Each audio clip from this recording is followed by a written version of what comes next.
స్థానాలు వచ్చినప్పటికీ వాళ్ళలో 23 మంది అటు వెళ్ళిపోవటం, జగన్ సభను బహిష్కరించటం ఇవన్నీ జరిగాయి. మళ్ళీ 2019 నుంచి 24 అంటే ఇప్పుడు 2 ప్రాంతీయ పార్టీల యొక్క పాలనను ప్రజలు చూసిన నేపథ్యంలో ఇక్కడ ఎన్నిక జరుగుతుంది. ఇంకోటి ఏమో 10 ఏళ్ళు విభజిత రాష్ట్రం, రాజధాని రాహిత్యం, ఇలాంటి అనేక అంశాలు. సో ఇన్నిటి తర్వాత ఆర్థికంగా అప్పుల పాలైందని, లేకపోతే సంక్షేమంతో ఎక్కడికి వచ్చి తీసుకెళ్ళామని ఇవన్నీ చెప్పుకుంటున్న పరిస్థితుల్లో ఎన్నిక రాజకీయంగాను, రాష్ట్ర పరిస్థితుల రీత్యాను, జాతీయంగా మోదీతో చంద్రబాబు తిరిగి పొత్తు పెట్టుకోవటం, అదే సమయంలో పరోక్షంగా జగన్తో పొత్తులో ఉండటం, ఈ స్థితి ఇంకే రాష్ట్రంలో లేదు. సో ఇన్ని ప్రత్యేకతలు దీనికి వస్తున్నాయి. ఉద్రిక్తత, సోషల్ మీడియా కూడా చాలా హైలీ యాక్టివ్గా ఉండడం వల్ల మీడియా కూడా వెర్టికల్గా 2గా చీలిపోయి, అంటే ఇప్పుడు ఎన్నికల ఫలితం వచ్చే వరకు ప్రజలకు నిజానికి ఏంటి తెలిసే పరిస్థితి లేదు. ఇక్కడ వైసీపీ గురించి చెప్పేవాళ్ళు వేరు, దీని గురించి చెప్పేవాళ్ళు లేరు, మధ్యలో ఉండే ఏదో కొద్దిమంది మినహా. అందువల్ల ఇన్ని రకాలైన ప్రత్యేకతలు, దాడులు, అరెస్టులు, కేసులు, అసలు చాలా రోజులు కోర్టుల కేసు ఏం చెప్తాయో చూసినటువంటి ఒక పరిస్థితి ఇవన్నీ ఉన్నాయి. కాబట్టి చాలా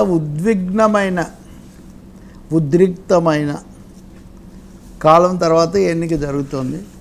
అందులో కూడా మళ్ళీ పొత్తు ఉంటుందా లేదా, ఉంటే ఎట్లా ఉంటుంది, ఇదొక మళ్ళీ సెకండ్ ఫేజ్. అక్కడికి పొత్తు కుదరడానికి కూడా చాలా సమయం పట్టింది కదా. అందుకని చాలా ఆసక్తికరంగానూ ఉంటుంది, చాలా కీలకం కూడా అవుతుంది. 10 years అయిపోయింది కాబట్టి రాష్ట్ర భవిష్యత్తు రీత్యా. సార్, ఆంధ్రప్రదేశ్ పరిస్థితి ఏంటి సార్? మీరు రాష్ట్ర విభజనతో టైం పీరియడ్ ఏదైతే ఉన్నదో అది ముగిసిపోయింది. ఇప్పటికీ రాజధాని లేని రాష్ట్రంగా ఆంధ్రప్రదేశ్ ఉంది. What next? ఇప్పుడు రాజధాని లేని రాష్ట్రంగా ఉంటుందా, ఉన్నదే రాజధాని అవుతుందా, 3 రాజధానులు ఉన్నది అవుతుందా, ఇవన్నీ ఎన్నికల ఫలితం మీద ఆధారపడి ఉంటాయి. అవును, ఎందుకంటే వైసీపీ గతంలో రాజధాని ఇదే ఉంటుందని చెప్పారు, తర్వాత 3 రాజధానులు అన్నారు, అదేమో కోర్టులో ఉంది. కానీ ఇప్పుడైతే చాలా స్పష్టంగా విశాఖకు రాజధాని అని అక్కడే ప్రమాణ స్వీకారం చేస్తామని కూర్చున్నారు. కాబట్టి మొట్టమొదటి ఎఫెక్ట్ రాజధాని చేంజ్. ఇప్పుడు మాట్లాడుకోవచ్చు, ఎందుకంటే ఇంకా ఇప్పుడేమీ ఎఫెక్ట్ ఏం లేదు కాబట్టి. మొట్టమొదటి మార్పు రాజధాని మారటం వైసీపీ. వీళ్ళైతే కనుక మళ్ళీ ఎలా చేస్తారు, అమరావతిలో మళ్ళీ ఒకటైతే నిజం, చంద్రబాబు నాయుడు ఎక్కడో చెప్పేశారు, ఏమని, అప్పుడు నేను ఏదైతే విజువలైజ్ చేశానో నా కాన్సెప్ట్ అది ఇప్పుడు ఇంకా వర్కౌట్ కాదు. ఓకే. ఎందుకంటే ఇప్పుడు సింగపూర్ లేదు. ఇప్పుడు 10 ఏళ్ల కిందట అయితే రాజధానికి నిధులు ఇవ్వాల్సిన ఒక బాధ్యత కేంద్రం మీద ఉండింది. ఇప్పుడు 10 ఏళ్ల గడువు అయిపోయింది, విభజన చట్టం ఇప్పుడు ఇంకేం లేదు. అవును. కాబట్టి కేంద్రం నుంచి కూడా ఇప్పుడు అప్పుడు వచ్చిన 1500 కోట్లు కూడా ఇప్పుడు రావు. సో ఈ నేపథ్యంలో మళ్ళీ రాజధాని సమస్య ఏంటి అనేది కూడా మనం చూడాలి. మూడోది, మరి విశాఖ ఉక్కు ఇట్లాంటివి బీజేపీ పొత్తులో ఉంది కాబట్టి వాళ్ళు వస్తే దానికి ఏమైనా చేస్తారా, ఇలాంటి ప్రశ్నలు కూడా ఉన్నాయి. సో ఇప్పటివరకు విధానపరమైన అంశాలు అమల్లోకి రావటం అన్నది ఇప్పుడు జరుగుతుంది.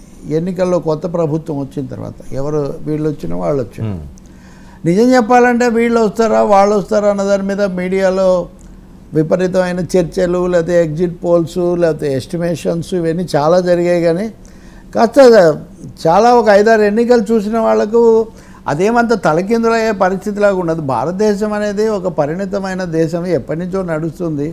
ఆంధ్రప్రదేశ్ విడిపోయే 10 ఏళ్ళైంది, ఇంకా ఏర్పడే 60 ఏళ్ళైంది. సో 70 ఏళ్ల రాష్ట్రానికి వైసీపీకి, టీడీపీకి జీవన్మరణ పోరాటం కావచ్చు, ముఖ్యంగా టీడీపీకి.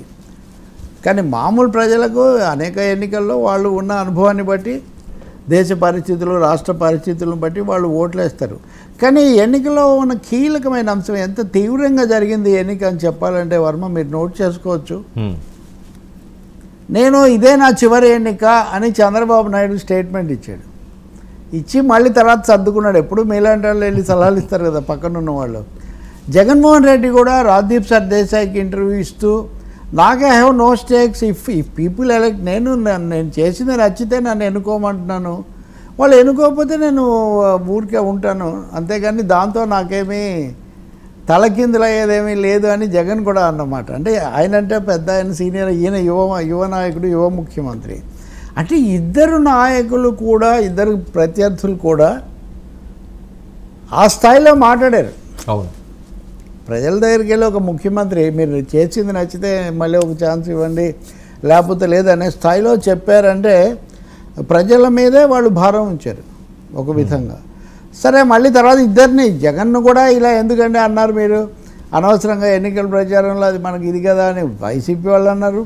చంద్రబాబు నాయుడు ఏమో మీరు అనవసరంగా మీ మీద మేము సెంటర్గా పెట్టుకుంటే ఇది అవుతుంది అన్నారని. నాయకుడు ఎవరు అన్నది కూడా ఉంది. ఇప్పుడు బుచ్చయ్య చౌదరి లాంటి వాళ్ళు తెలుగుదేశం పార్టీలో మీరు లోకేష్ వచ్చి నాయకుడు అంటుంటే మన పార్టీ ఎలా గెలవదు, కష్టకాలంలో మీరు ఉండాలి అని చెప్పిన తర్వాత చంద్రబాబు నాయుడే మా నాయకుడిగా ముఖ్యమంత్రిగా అనేది మళ్ళీ వాళ్ళు ఫోకస్ చేయడం కూడా బాగా పెంచినారు.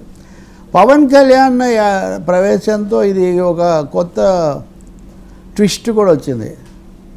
వాళ్ళు ఎవరు నాయకులు లేదా ఎవరవుతారు అన్నటువంటి ఒక ప్రశ్న కూడా వచ్చింది. సో పవన్ కళ్యాణ్ ఉప ముఖ్యమంత్రి, ముఖ్యమంత్రి ఇట్లా రకరకాల చర్చలు కేంద్రంతో ఆయనకున్న సంబంధాలు, ఈ ప్రశ్నలన్నీ కూడా.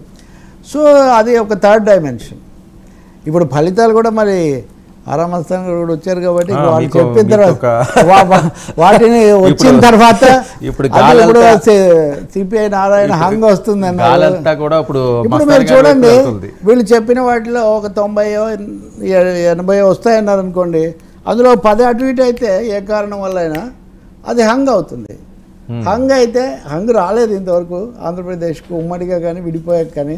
హంగ్ అయితే మళ్ళీ ఎవరు ఎలా ఉంటారు, ఎవరు ఏం పదవులు కోరుకుంటారు, కేంద్రం ఎలా ఉంటుంది, ఇలాంటి కొత్త ప్రశ్నలకు కూడా కొంచెం ఆస్కారం ఏర్పడుతుంది. ఎందుకంటే ఎక్కువ భాగం ఎగ్జిట్ పోల్స్ టైట్గా ఉంటున్నాయి, చాలా ఉధృతంగా వచ్చేస్తున్నాయి, ప్రవాహంలాగా వస్తున్నాయని ఎవరు అనడం లేదు. కాబట్టి ఈ కారణాల వల్ల ఈ ఎన్నిక కొంచెం స్పెషల్ ఇంట్రెస్ట్, స్పెషల్ అటెన్షన్ అవుతుంది. ఎగ్జిట్ పోల్స్ కూడా దాదాపు ఎన్నికలకు ఎంత పోటీ వచ్చిందో కౌంటింగ్కు